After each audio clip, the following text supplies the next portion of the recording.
ಸ್ನೇಹಿತರೆ, ಯಶೋಧ ಚಾನಲ್ಗೆ ತಮಗೆಲ್ಲರಿಗೂ ಸ್ವಾಗತ. ಮಹಾಭಾರತ ಕಥಾಮೃತ ಮುಂದುವರೆದ ಭಾಗ ನೋಡೋಣ ಬನ್ನಿ. ಮಹಾರಾಜ, ನೀನು ನನಗೆ ಉಪಕಾರಿ. ನಾನು ನಿನ್ನೊಡನೆ ನಡೆಸಿದ ಸಂವಾದ ನನ್ನನ್ನು ವಿಶಾಪಗೊಳಿಸಿದೆ. ನಾನೀಗ ಶಾಪಮುಕ್ತನಾಗಿರುವೆ. ಕೇಳು ಧರ್ಮಜ, ನಾನು ನಿಮ್ಮ ಪೂರ್ವಜ ಯಯಾತಿಯ ತಂದೆ. ನನ್ನ ಹೆಸರು ನಹುಷ.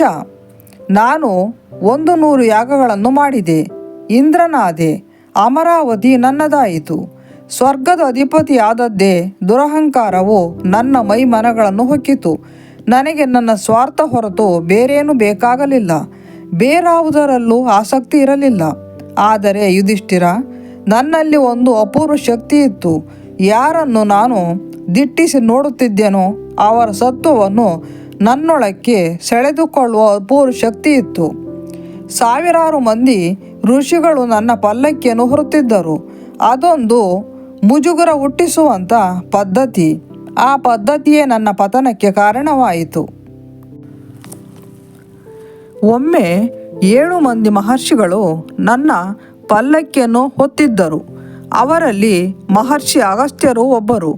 ಅಕಸ್ಮಾತ್ ನನ್ನ ಪಾದವು ಅಗಸ್ತ್ಯರಿಗೆ ತಾಕಿತು. ಅವರು ನನಗೆ ಶಾಪವಿತ್ತರು. ಹೆಡೆ ತುಳಿದ ಸರ್ಪದಂತೆ ಬುಸುಗುಡುತ್ತಾ ಅಗಸ್ತ್ಯರು ಸರ್ಪೋಭವ ಎಂದು ಶಾಪವಿತ್ತರು. ನಾನು ಅಜಗರನಾದೆ. ಪಲ್ಲಕ್ಕಿಯಿಂದ ಕೆಳಕ್ಕೆ ಬೀಳುತ್ತಿರುವಾಗಲೇ ಅಜಗರನಾಗಿದ್ದೆ. ನನ್ನ ದುರಹಂಕಾರವನ್ನು ಮನ್ನಿಸುವಂತೆ ಅಗಸ್ತ್ಯರಲ್ಲಿ ಕ್ಷಮೆ ಕೇಳಿದೆ. ಆಗ ಅಗಸ್ತ್ಯರು, ಮುಂದೆ ನಿನ್ನ ವಂಶದಲ್ಲಿ ಜನಿಸುವ ಯುಧಿಷ್ಠಿರನೊಡನೆ ಸಂವಾದ ನಡೆಸಿದಾಗ ನಿನಗೆ ವಿಶಾಪವಾಗುವುದು.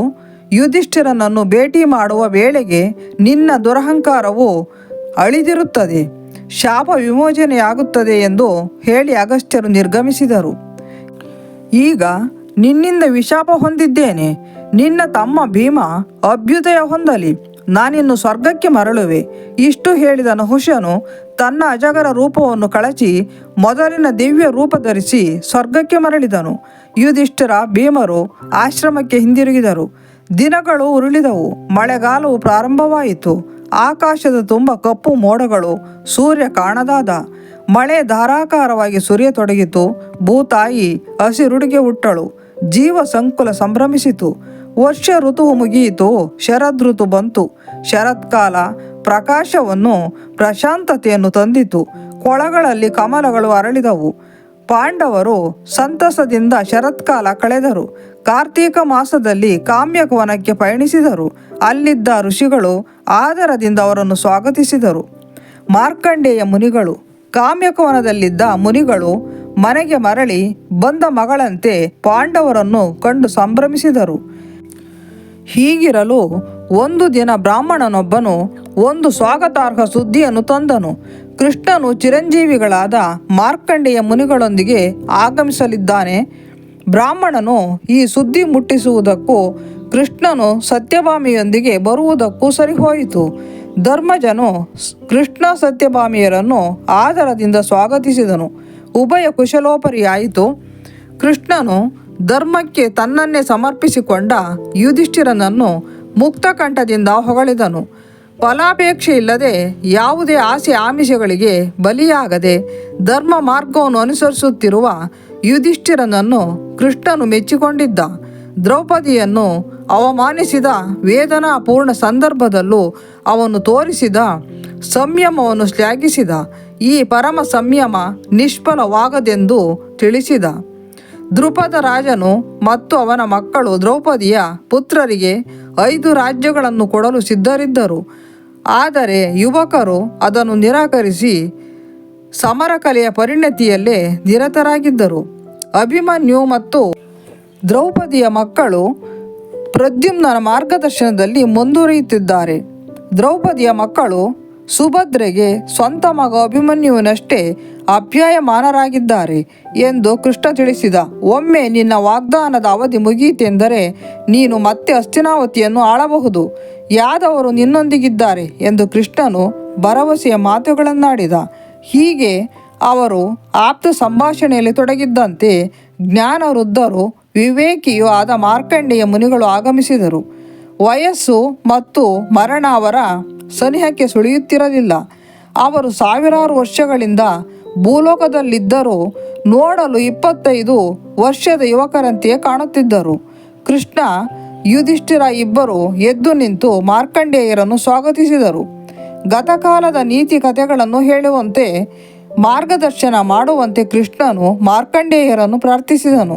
ಅಷ್ಟರಲ್ಲಿ ನಾರದ ಮಹರ್ಷಿಗಳು ಅಲ್ಲಿಗೆ ಬಂದರು. ಯುಧಿಷ್ಠಿರನು ತನ್ನನ್ನು ಬಾಧಿಸುತ್ತಿದ್ದ ವಿಚಾರವೊಂದನ್ನು ಮಾರ್ಕಂಡೇಯರ ಗಮನಕ್ಕೆ ತಂದನು. ಯುಧಿಷ್ಠಿರನು ಭಿನ್ನವಿಸಿಕೊಂಡನು. ಮಹರ್ಷಿಗಳೇ, ನಿಮಗೆ ತಿಳಿದಿರುವಂತೆ ನಾನು ಕಷ್ಟ ಸಂಕಟಗಳನ್ನು ಸಹಿಸಿಕೊಳ್ಳುತ್ತಿರುವಾಗ ಕೆಲವು ಪ್ರಶ್ನೆಗಳು ಮತ್ತು ಸಂದೇಹಗಳು ನನ್ನ ಮನಸ್ಸಿನಲ್ಲಿ ಏಳುತ್ತಿವೆ. ಜೀವಮಾನವಿಡೀ ಧರ್ಮ ಮಾರ್ಗದಲ್ಲಿ ನಡೆಯಲು ನಾನು ನಿರ್ಧರಿಸಿದ್ದೇನೆ. ಅದರ ಪರಿಣಾಮವೆಂದರೆ ನಾನು ಸುಖ, ಸಂತೋಷ ಮತ್ತು ಸಿರಿ ಸಂಪದ ರಹಿತನಾಗಿರುವುದು.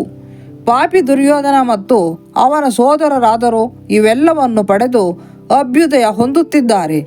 ಹೀಗಾಗಿ ನನ್ನ ಮನದಲ್ಲಿ ಮನುಷ್ಯ ಒಳ್ಳೆಯದೋ ಕೆಟ್ಟದ್ದೋ ಕರ್ಮಗಳನ್ನು ಮಾಡುತ್ತಾನೆ ಮತ್ತು ಅವುಗಳ ಫಲವನ್ನು ಅನುಭವಿಸುತ್ತಾನೆ ಎನ್ನುವ ಆಲೋಚನೆ ಬರುತ್ತಿದೆ.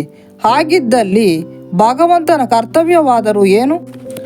ಅವನು ಹೇಗೆ ಕರ್ತನು? ಮಹರ್ಷಿಗಳೇ, ಮನುಷ್ಯನ ಕರ್ಮಫಲವಾದ ಸುಖ ದುಃಖಗಳು ಈ ಜನ್ಮದಲ್ಲೇ ಪ್ರಾಪ್ತವಾಗುತ್ತವೆಯೇ ಅಥವಾ ಮುಂದಿನ ಜನ್ಮದಲ್ಲಿ ಪ್ರಾಪ್ತವಾಗುತ್ತವೆಯೇ? ಆತ್ಮವು ದೇಹವನ್ನು ತ್ಯಜಿಸಿದಾಗ ಒಳಿತು ಕೆಡುಕುಗಳು ಅದನ್ನು ಹಿಂಬಾಲಿಸಿಕೊಂಡು ಹೋಗುವುದು ಹೇಗೆ ಸಾಧ್ಯ? ಭೌತ ಶರೀರವನ್ನು ತ್ಯಜಿಸಿದ ನಂತರ ಮನುಷ್ಯ ಯಾವ ರೂಪದಲ್ಲಿರುತ್ತಾನೆ? ಅವನ ಆತ್ಮವು ಯಾವ ರೂಪದಲ್ಲಿರುತ್ತದೆ? ನಮ್ಮ ಅದೃಷ್ಟ ದುರಾದೃಷ್ಟಗಳು ಈ ಜನ್ಮದಲ್ಲಿ ನಾವು ಮಾಡುವ ಕಾರ್ಯಗಳ ಫಲವೇ ಅಥವಾ ಹಿಂದಿನ ಜನ್ಮದ ಕರ್ಮ ಫಲವೇ? ಆತ್ಮವು ಭೌತ ಶರೀರವನ್ನು ಬಿಟ್ಟ ನಂತರ ಹಾಗೂ ಇನ್ನೊಂದನ್ನು ಪಡೆಯುವವರೆಗೆ ಅವನ ಕರ್ಮಗಳ ಗತಿ ಏನಾಗುತ್ತದೆ? ಮಾರ್ಕಂಡೇಯರು ಉತ್ತರಿಸಿದರು, ಯುಧಿಷ್ಠಿರ, ನಿನ್ನ ಬುದ್ಧಿ ಮತ್ತು ಸ್ವಭಾವಗಳಿಗನುಗುಣವಾದ ಪ್ರಶ್ನೆಗಳನ್ನೇ ಕೇಳಿದ್ದೀಯೆ. ನಿನಗೆ ಈ ಪ್ರಶ್ನೆಗಳಿಗೆ ಉತ್ತರ ಗೊತ್ತಿಲ್ಲ ಎಂದಲ್ಲ, ಆದರೆ ಅನ್ಯರಿಗೆ ತಿಳುವಳಿಕೆಯುಂಟಾಗಲಿ ಎನ್ನುವ ಉದ್ದೇಶದಿಂದ ಈ ಪ್ರಶ್ನೆಯನ್ನು ಕೇಳಿದ್ದೀಯೆ. ಆತ್ಮ ಮೃಣ್ಮಯ ದೇಹಪಂಜರವನ್ನು ತ್ಯಜಿಸಿದ ಕೂಡಲೇ ಅವನ ಕರ್ಮಗಳು ಒಳ್ಳೆಯದೋ ಕೆಟ್ಟದ್ದೋ ಅವನನ್ನು ಹಿಂಬಾಲಿಸುತ್ತವೆ. ಅವನು ಸಂಪಾದಿಸಿದ ಪಾಪವೋ ಪುಣ್ಯವೋ ಸೂಕ್ಷ್ಮ ಕಾಯವೊಂದನ್ನು ಪ್ರವೇಶಿಸುತ್ತವೆ. ಸೂಕ್ಷ್ಮ ಕಾಯವು ಒಂದು ಕ್ಷಣವೂ ಪ್ರತ್ಯೇಕವಾಗಿರುವುದಿಲ್ಲ. ಪಾರ್ಥಿವ ಶರೀರದಲ್ಲಿ ಮಾಡಲಾದ ಕರ್ಮಗಳು ಸೂಕ್ತ ಸಮಯದಲ್ಲಿ ಫಲ ಕೊಡುತ್ತವೆ. ಆದ್ದರಿಂದ ಆತ್ಮವು ಹಿಂದಿನ ಜನ್ಮದ ಕರ್ಮ ಫಲಗಳಿಗನುಸಾರವಾಗಿ ಸುಖ ದುಃಖಗಳನ್ನು ಅನುಭವಿಸಲು ಯೋಗ್ಯವಾದಂಥ ಶರೀರವನ್ನು ಹೊಂದುತ್ತದೆ. ನಿರ್ದಯವಾದ ವಿಧಿಯೇ ಬದ್ಧನಾದ ಆತ್ಮವು ಪೂರ್ವಜನ್ಮದ ಕರ್ಮಗಳ ಸುಖ ದುಃಖಗಳಿಂದ ತಪ್ಪಿಸಿಕೊಳ್ಳಲಾಗದು ಎಂಬುದು ಪ್ರಾಜ್ಞರಿಗೆ ಸ್ಫಟಿಕದಂತೆ ಸ್ಪಷ್ಟವಾಗಿ ತಿಳಿದಿರುವ ಸಂಗತಿಯು. ಪ್ರಾಜ್ಞರು ಯಾರು? ಅವರು ಸದಾಕಾಲ ತಪೋನಿರತರು, ವೇದಾಂಗಗಳಲ್ಲಿ ಪರಿಣತರು. ಅವರು ಘನವಾದ ಶೀಲವಂತರು, ಯೋಗಾಧ್ಯಯನದಲ್ಲಿ ನಿರತರು, ಸದಾ ಸಂತೃಪ್ತರು, ತಮ್ಮ ಇಂದ್ರಿಯಗಳ ಪ್ರಭುಗಳು, ಅಂತರಂಗ ಬಹಿರಂಗಗಳಲ್ಲಿ ಪಾರದರ್ಶಕವಾಗಿರುವವರು. ಅವರು ರಾಗದ್ವೇಷಗಳನ್ನು ನಿಗ್ರಹಿಸಬಲ್ಲ ಸಂಯಮಶೀಲರಾದ್ದರಿಂದ ದೇವ ಸದೃಶರು. ಧರ್ಮ ಗ್ರಂಥಗಳ ಬಗ್ಗೆ ಅಂತರ್ಬೋಧೆಯ ಪ್ರತ್ಯಕ್ಷ ಜ್ಞಾನವುಳ್ಳ ಋಷಿಗಳು ಕರ್ತವ್ಯ ನಿರ್ವಹಣೆಗಾಗಿ ತಮ್ಮ ಕ್ಷೇತ್ರವಾದ ಭೂಲೋಕಕ್ಕೆ ಬರುತ್ತಾರೆ ಮತ್ತು ಸ್ವರ್ಗಕ್ಕೆ ಹಿಂದಿರುಗುತ್ತಾರೆ. ದೈವ ಕೃಪೆ ಮತ್ತು ಸ್ವಂತ ಕರ್ಮಗಳಿಂದ ಮಾನವನು ಸಿದ್ಧಿಯನ್ನು ಪಡೆಯುತ್ತಾನೆ. ಒಬ್ಬ ವ್ಯಕ್ತಿ ಈ ಪ್ರಪಂಚದಲ್ಲಿ ಸಕಲ ಸುಖ ಭೋಗಗಳನ್ನು ಅನುಭವಿಸಬಹುದು, ಆದರೆ ಮುಂದಿನ ಜನ್ಮದಲ್ಲಿ ಅವುಗಳನ್ನೆಲ್ಲ ಅನುಭವಿಸುತ್ತಾನೆ ಎಂದಾಗಲಿ ಮೋಕ್ಷ ಪಡೆಯುತ್ತಾನೆ ಎಂದಾಗಲಿ ಹೇಳಲಾಗದು. ಇಲ್ಲಿ ಇಹದಲ್ಲಿ ಕಷ್ಟ ಕಾರ್ಪಣ್ಯಗಳನ್ನು ಅನುಭವಿಸಿದವನು ಪರಲೋಕದಲ್ಲಿ ಸುಖ ಸಂತೋಷಗಳನ್ನು ಪಡೆಯಬಹುದು. ಕೆಲವರು ಇಹಪರಗಳೆರಡರಲ್ಲೂ ತಮ್ಮ ಸತ್ಕಾರ್ಯಗಳಿಂದಾಗಿ ಪುಣ್ಯ ಕಾರ್ಯಗಳಿಂದಾಗಿ ಸುಖಿಗಳಾಗಿರಬಹುದು. ಅವರ ಪಾಪ ಕಾರ್ಯಗಳಿಂದಾಗಿ ಕೆಲವರಿಗೆ ಇಹಪರಗಳೆರಡರಲ್ಲೂ ಸುಖ ಸಂತೋಷಗಳ ಪ್ರಾಪ್ತಿ ಇಲ್ಲದಿರಬಹುದು. ಸರ್ವದಾ ತಪಸ್ಸು ಮತ್ತು ವೇದಾಧ್ಯಯನಗಳಲ್ಲಿ ತೊಡಗಿರುವವರು, ವ್ರತಾಚರಣೆಗಳಿಂದ ಸಂಯಮ ಜೀವನವನ್ನು ನಡೆಸುತ್ತಿರುವವರು, ಇಂದ್ರಿಯಗಳನ್ನು ನಿಗ್ರಹಿಸಿದವರು, ಕೊಲೆ ಹಿಂಸಾಚಾರಗಳಲ್ಲಿ ತೊಡಗದವರು, ಅನ್ಯರಿಗೆ ಹಾನಿಯನ್ನುಂಟು ಮಾಡದವರು, ಅಂಥವರಿಗೆ ಇಹಲೋಕ ಜೀವನದಲ್ಲಿ ಸುಖ ಸಂತೋಷಗಳು ಲಭ್ಯವಾಗದಿದ್ದರೂ ಮರಣಾನಂತರ ಅವರು ಪರಲೋಕದಲ್ಲಿ ಪರಮ ಸುಖಿಗಳಾಗುವರು.